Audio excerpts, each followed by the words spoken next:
Te voy a enseñar cómo prender tu motosierra Stihl MS250 en frío. 1.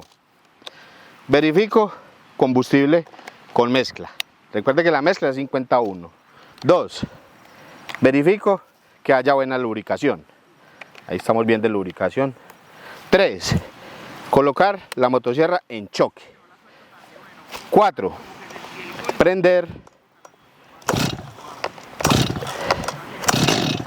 La motosierra ya intentó medio prender, no le puedo seguir dando arranque porque se nos va a inundar. ¿Qué debo hacer?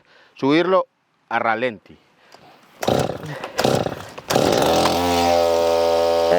Ella nos prendió acelerada. En el momento de que nos prende acelerada, yo aprieto el gatillo y ella automáticamente se estabiliza en modo normal.